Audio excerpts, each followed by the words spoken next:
Good morning class. Welcome back to your video lecture sessions. कैसे हैं आप सब?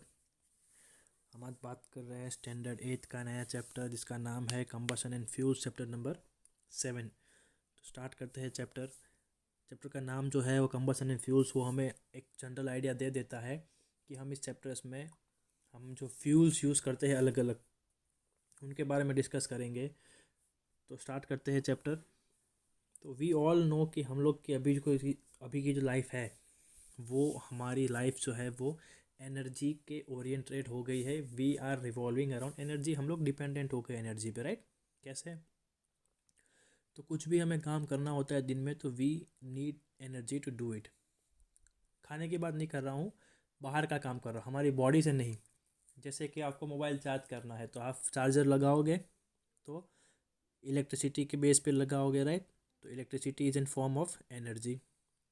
खाना पकाना है, आप गैस चालू कर दोगे, आग निकलेगी वहाँ सिलेंडर गैस में से, वहाँ पर जो चूल्हा होता है उसमें से, that's in form of energy, right?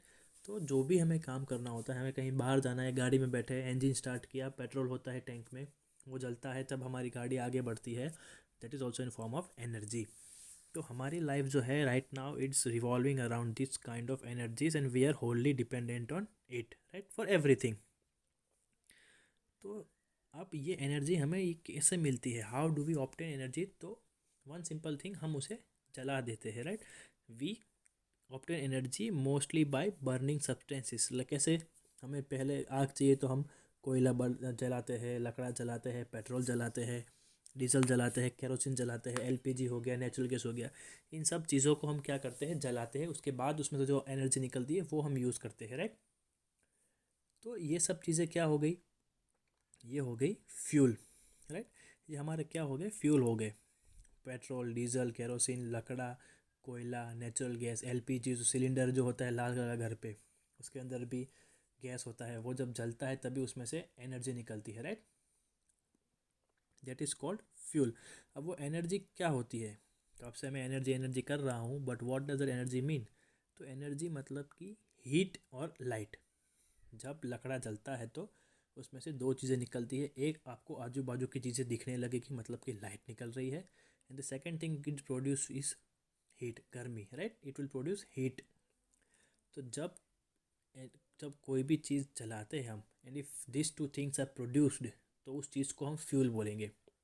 We burn petrol, आग लगेगी तो पेट्रोल में से आग लगेगी तो आग में से हमें गर्मी भी मिलेगी and we would also be able to see things, तो लाइट भी निकलेगी, राइट? तो दैट इज़ कॉल्ड एनर्जी। हम इसी चीज़ को पढ़ने वाले हैं, राइट? तो स्टार्ट करते हैं thermal energy and related terms. Thermal energy मतलब हीट एनर्जी, राइट? उसका दूसरा नाम है thermal energy is most common form of energy that mankind has been able to use. It is generally obtain from combustion. Heat energy जो फिर thermal energy जो है, एक ऐसी एनर्जी है जो बहुत पहले से इस्तेमाल करता हुआ आ रहा है आदमी, और बहुत एंशंट है। जब से आदमी बना है तब से उसने पहली चीज़ क्या खोजी थी? आग ही खोजी थी। पत्थर घिसते थे, राइट? फिर आग निकालते थे। तो anything that has Mankind achieved in its earlier stages, right, that was this thing, thermal energy. पहले सोना चांदी बंगले कुछ नहीं था, पहले उनके पास सिर्फ पत्थर थे और उसमें से क्या बनाते थे वो लोग? आग बनाते थे, राइट? तो अब कंबसन क्या होता है? यहाँ पर एक वर्ड आया है that generally obtain from combustion. ये रहा कंबसन वर्ड। कंबसन मतलब इन सिंपल वर्ड्स जलाना, राइट? To ignite something. किसी चीज़ को जब हम जलाते हैं तो हम बोल सकते हैं कि उस चीज़ को हमने कंबस्ट किया है, राइट? अब उसकी एग्जैक्ट डेफिनेशन क्या है कि कंबसन आप कब बोल सकते हो? तो यहाँ पर नीचे आपको एक पिंक लाइन दी हुई है। When a substance combines fast with oxygen giving out heat and light, the phenomenon is called combustion. कोई भी चीज़ जब ऑक्सीजन के साथ मिलती है जल्दी से, और जब वो ऑक्सीजन के साथ मिलती है तब अगर ये दो चीज़ बनती है, हीट एंड लाइट, तब उस प्रोसेस को कंबशन बोला जाएगा। अगर ऑक्सीजन के साथ मिक्स होने के बाद हीट नहीं बनती है या फिर लाइट नहीं बनती है तो we can not say that that process is called combustion, right? Keep in mind कि जब कोई चीज़ ऑक्सीजन के साथ जल्दी मिक्स होती है और जब हीट और लाइट बनाती है, then and then only we can call that process an combusted process, or the process can be called combustion, right? Thus, combustion involves the burning of substance. You must have seen a piece of paper or splinter burning in the air, right? इसीलिए जो होता है कागज़ और छोटे छोटे टुकड़े होते हैं लकड़ के या ग्लास के, वो हवा में जल जाते हैं, राइट। अब उसके आगे बढ़ते हैं यहाँ पे। A substance that undergo combustion is said to be combustible. For example, wood, coal, petrol, diesel, natural gas and petroleum gas are combustible substance. जो चीज़ जल जाती है उसे हम क्या बोलते हैं? ज्वलनशील पदार्थ, राइट। Highly inflammable. आप कभी हाईवे पे ट्रैवल करते हो तो बाजू में से बड़े बड़े ट्रक निकलते हैं पेट्रोल के, तो उस पर कभी नोट करना, उसमें लिखा होगा हाईली इनफ्लेमेबल और एक आग का सिंबल ड्रॉ किया होगा, राइट। मतलब कि क्या, कि ये चीज़ जो इस टैंकर के अंदर है बहुत जल्दी जल जाती है, इसलिए इससे थोड़ा दूर रहिए, और एक्सीडेंट हो तो कहीं पर भी खड़े ना रहिए, उससे दूर चले जाइए, right, because it is highly inflammable, कभी भी जल सकती है और धमाका हो सकता है। तो जो चीज़ जल सकती है they are called combustible substances. Generally कौन कौन से होते हैं?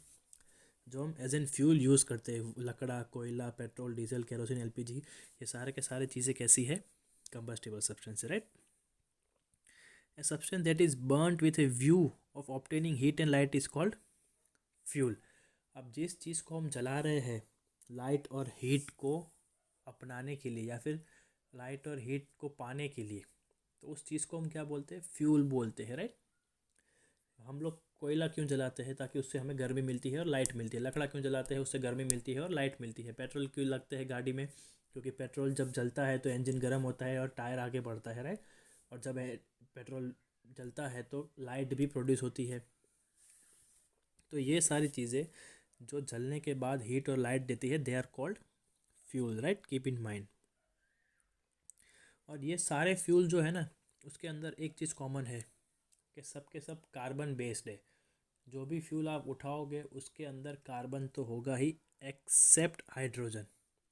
हाइड्रोजन एक ऐसी चीज़ है जिसमें कार्बन डाइऑक्साइड नहीं होता है, या फिर कार्बन भी नहीं होता है, क्योंकि हाइड्रोजन एक ही एटम का बना होता है, that is H itself, right. बाकी आप जितने भी फ्यूल है, kerosene, petrol, diesel, LPG, CNG, coal, कुछ भी ले लो, सब के अंदर आपको कार्बन मिलेगा, बस हाइड्रोजन के अंदर कार्बन आपको नहीं मिलेगा, राइट। अब सपोर्टर ऑफ कंबसन, हमारा नया आगे का जो दूसरा टॉपिक है, कि भाई ये जो आग लगती है वो तो ठीक है, कि जो भी चीज़ हम कंबस्ट करते हैं, राइट, ऑक्सीजन के साथ मिला मिला के और हीट और लाइट बनाने के लिए हम करते हैं, अब वो तो ठीक है, लेकिन उसको सपोर्ट कौन करता है? तो उसकी डेफिनेशन दी हुई है। डेफिनेशन ये है कि a supporter of combustion is a substance whose presence is essential for combustion of another substance. एक चीज़ को जलाने के लिए जो चीज़ ज़रूरी होती है उसे हम बोलते हैं सपोर्टर, राइट। जैसे कि आप लोग खेल रहे होते हैं, लेकिन आपसे एक चीज़ नहीं हो रही है, और आपको अगर कोई हेल्प करता है उस चीज़ में, तो वो क्या हो गया? आपका सपोर्टर हो गया। वो गेम खेल नहीं रहा है, राइट। जैसे कि आप लोग खेल रहे हो, आप गिर गए, अब आपका पैर टूट गया है, आपको लगी है पैर में चोट, फ्रैक्चर आ गया है, अब आप ठीक से चल नहीं पा रहे हो, तो आप लकड़ी यूज़ करते हो, या फिर किसी दोस्त का कंधा यूज़ करते हो, उसे पकड़ पकड़ कर चलते हो। तो वो जो दोस्त है वो आपका पैर नहीं है, या फिर जो लकड़ी है वो आपका पैर नहीं है, वो आपका सिर्फ सपोर्टर है। जब तक आपका पैर ठीक नहीं होता है तब तक आप उस चीज़ के सहारे चलते हो, राइट। तो वैसे ही जब एक चीज़ को जलने के लिए दूसरा मदद करता है, दैट इज़ कॉल्ड सपोर्टर।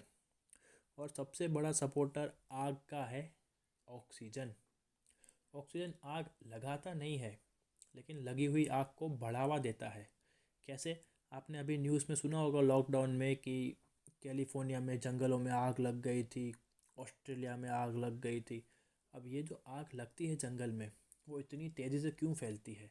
क्योंकि हवा में क्या होता है? ऑक्सीजन होता है, और ऑक्सीजन जो है वो आग को बढ़ावा देता है। इसीलिए जंगलों की आग जो होती है वो सालों महीनों तक बुझती नहीं है, राइट।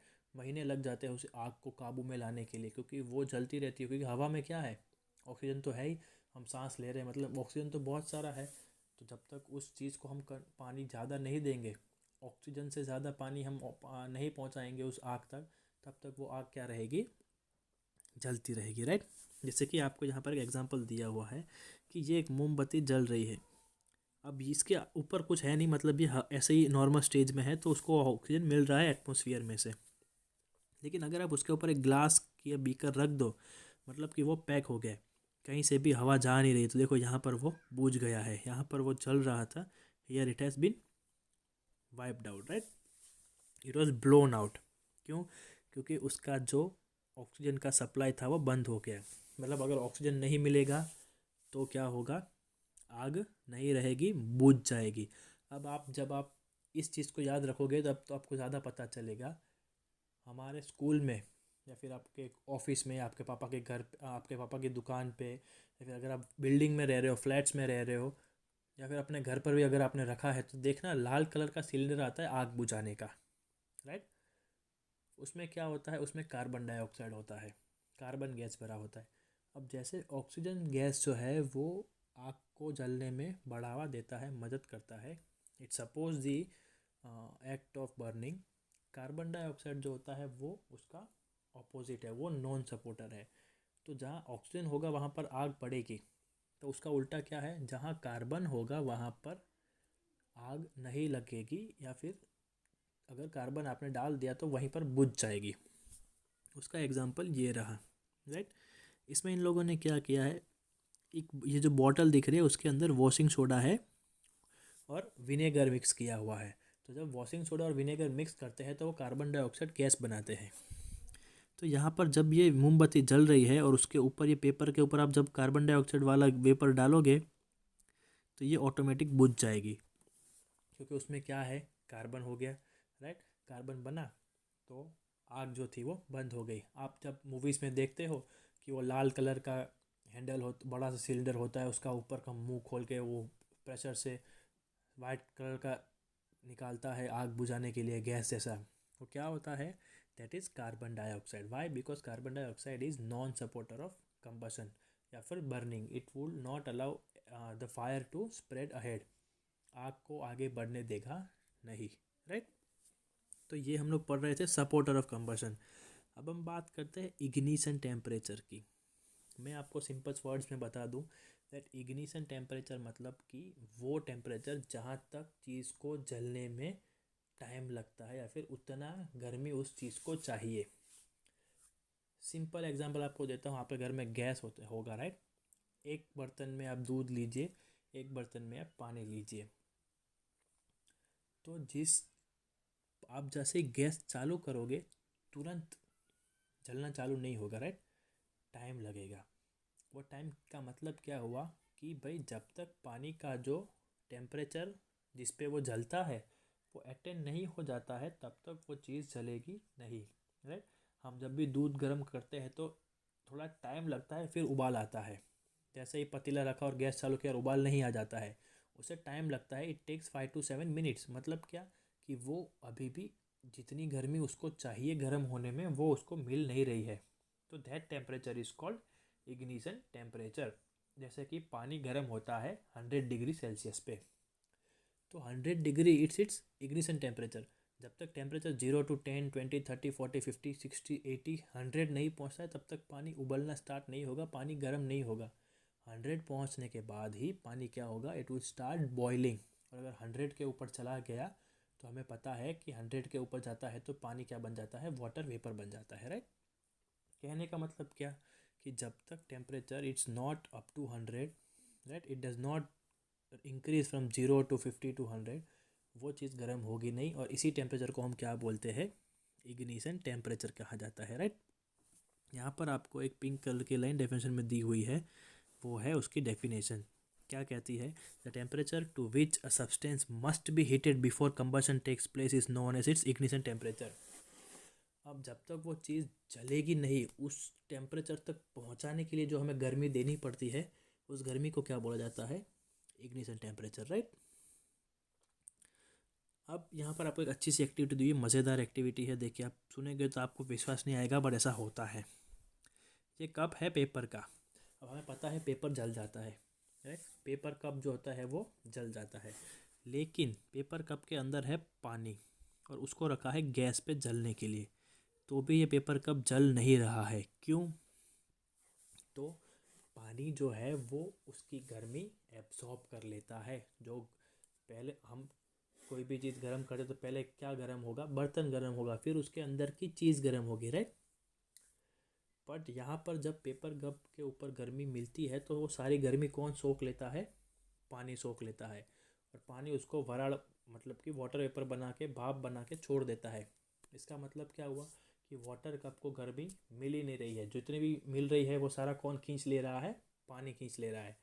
तो मतलब क्या हुआ इसका कि वो पेपर कप जो है वो जलेगा नहीं। अब इसके ऊपर से हमें दो चीज़ सीखने को मिलती है, ये दोनों क्या है वो, fire is extinguished by water. अब पानी जो है वो किसी भी चीज़ की गर्मी सोख लेती है, इसीलिए जब आग लगती है तो हम क्या डालते हैं, पानी डालते हैं। क्यों? क्योंकि पानी उस गर्म चीज़ को सोख लेगी और फिर क्या हो जाएगा, वाटर वेपर बन जाएगा, राइट। दूसरी है, ए log of wood takes a longer time to start burning than wood shavings when heated in a flame। देखो, एक अक्खा लकड़ा, जो सेकंड पॉइंट है, that a whole piece of wood, और उसके टुकड़े, वुड शेविंग्स, राइट, ये रहे उसके टुकड़े, इन दोनों में से जल्दी कौन जलेगा, तो ये जल्दी जलेगा। क्यों? क्योंकि जब हम यहाँ पर आग लगाएंगे तो पूरा लकड़ा होता है, तो वो गर्मी जब तक लास्ट तक नहीं पहुँच जाती तब तक ये जलना स्टार्ट करेगा नहीं, राइट। लेकिन ये जो टुकड़े हैं छोटे छोटे, राइट, अब इसको आग लगाए तो ये तो यहाँ तक आग जल्दी पहुँच जाएगी तो पूरा जल गया। अब ये इसको आग देगा तो यहाँ तक तो आग जल्दी पहुँच जाएगी, मतलब ये दोनों पूरे जल गए, राइट। तो इसका मतलब क्या हुआ कि ये जो छोटे छोटे पीसीस है ये जल्दी जलने लगेंगे, जबकि ये जो पूरा लकड़ा है ये वाला, उसको यहाँ तक जहाँ तक गर्मी नहीं पहुँचेगी एंड तक, तब तक यहाँ से वो जलना स्टार्ट होगा नहीं, right. When water is poured over a burning substance, it absorbs heat from substance. As a result, the temperature of the substance falls down the ignition temperature and stops burning। समझ में आया कि जब किसी चीज़ जलती है तो उसके ऊपर आप पानी डालोगे तो वो सारी गर्मी पानी ले लेगा। अब जब तो उसका टेम्परेचर ऑटोमेटिक डाउन हो जाएगा, और जब तक टेम्परेचर डाउन हो जाएगा तो आग भी क्या हो जाएगी, कम हो जाएगी। क्योंकि हमने अभी पढ़ा कि किसी भी चीज़ को जलने के लिए उसका इग्निशन टेम्परेचर मिलना ज़रूरी है। अगर उतनी गर्मी नहीं मिल रही है तो इग्निशन होगा नहीं, इग्निशन नहीं होगा तो आग नहीं लगेगी, आग नहीं लगेगी तो नुकसान नहीं होगा, right. That is why water is used everywhere, आग को बुझाने के लिए। अब आगे बढ़ते हैं कैलोरीफिक वैल्यू में, ये वाली कैलोरीफिक वैल्यू। अब ये क्या है, पहले आपकी डेफिनेशन पढ़ लेते हैं। The amount of heat given out by unit mass of a fuel on complete combustion in air और oxygen is known as the calorific value of the fuel. इसका मतलब क्या होता है, मान लो कि आपने पेट्रोल लिया है, राइट, 1 लीटर पेट्रोल आपने लिया है और उसने आपने उसको जला दिया।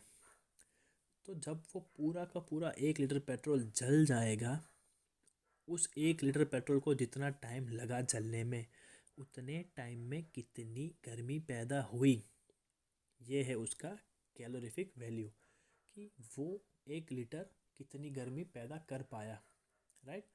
जैसे कि हम लोग कंपटीशन लगाते हैं ना स्पोर्ट्स डे पे, 100 मीटर की रेस लगाते हैं, 200 मीटर की रेस लगाते हैं, तो 100 मीटर रेस में सबसे कम टाइम में कौन पहुंचता है एंड लाइन पे, वो जीता कहलाता है, राइट। तो हमने उसका कैसे हमने नापा, उसको कैसे हमने सेट किया कि भाई कौन जीता, तो वी यूज़ टाइम, कि एक लड़का 15 सेकेंड में पहुंचा, एक लड़का 10 सेकेंड में पहुंचा, तो 10 सेकेंड्स वाला विनर हो गया, राइट। तो 10 second was the time taken by a boy to complete that 100 metre race, right. तो यहाँ पर भी ये होता है कि 1 लीटर पूरा पेट्रोल जब जल गया पूरा का पूरा, तब उस 1 लीटर ने कितनी गर्मी पैदा की, that quantity is called calorific value of fuel. उसको नापा जाता है केजी पर जूल में, right, sorry kilo joule per ग्राम में। के मतलब किलो, जे का मतलब है जूल, और पर ग्राम। अब ये जो उसका यूनिट है उसके बारे में भी आपको बता देते हैं, जो इस पैराग्राफ में लिखा हुआ है। The term is derived from calorie which is a unit of heat. गर्मी को नापने के लिए क्या यूज़ होता है, कैलोरी यूज़ होता है, इसीलिए उसको बोलते हैं calorific value. In the international system of units however the joule is used as unit of energy. In this system the calorific value of fuel is expressed in kilo joule per gram. दो चीज़ें हैं, heat जो होती है उसका unit क्या है, joule, right? नहीं, हीट जो है उसका ऐसा यूनिट है कैलोरी, जो हमने अभी फर्स्ट लाइन में पढ़ा। लेकिन इंटरनेशनल सिस्टम जो है, जो सारे साइंटिस्ट ने मिल के बनाई है, उसमें एनर्जी का ऐसा यूनिट क्या है, जूल, राइट? तो इन लोगों ने क्या किया, अब फ्यूल तो जलता भी है और एनर्जी भी देता है, तो हमें कैलोरीज भी देखनी है और जूल भी देखना है। तो क्या किया उन लोगों ने, कितना किलो जूल बना कितने ग्राम में, ये हो गया उसका एसआई यूनिट। तो ये यहाँ पर आपको बहुत सारी फ्यूल्स की वैल्यू दी हुई है, किसकी कितनी कैलोरीफिक वैल्यू है, राइट? सबसे ज़्यादा किसकी होती है कैलोरीफिक वैल्यू, हाइड्रोजन की होती है, और वो यूज़ होता है as an fuel spacecraft में, राइट? हाइड्रोजन फ्यूल ऐसे एरी फेरी गाड़ियों में या फिर फालतू गाड़ियों में यूज़ नहीं होता है। आप अपने बाइक में, स्कूटी में पेट्रोल डलवाते हो, हाइड्रोजन लिक्विड नहीं डलवा सकते, क्योंकि उसकी वैल्यू उसकी कैलोरीफिक वैल्यू बहुत हाई होती है, वो बहुत ज़्यादा एनर्जी प्रोड्यूस करता है। इसीलिए उसको कहाँ यूज़ करते हैं, स्पेस क्राफ्ट जो बड़े बड़े जो होते हैं, जिनको ज़्यादा गर्मी चाहिए उड़ने के लिए, वहाँ पर यूज़ होता है, राइट? अब यहाँ का सेशन यहीं पर ख़त्म करते हैं, कल मिलेंगे अगले वीडियो के साथ, या इसका होमवर्क मैं आपको ग्रुप में भेज दूँगा। तब तक पढ़ते रहिए, होमवर्क करते रहिए, पीडीएफ बनाकर भेजते रहिए। कीप स्टडिंग, कोई डाउट हो तो मुझे बताते रहिए, I will solve the doubts, right? मिलते हैं अगले वीडियो में, तब तक टेक केयर, गुड बाय।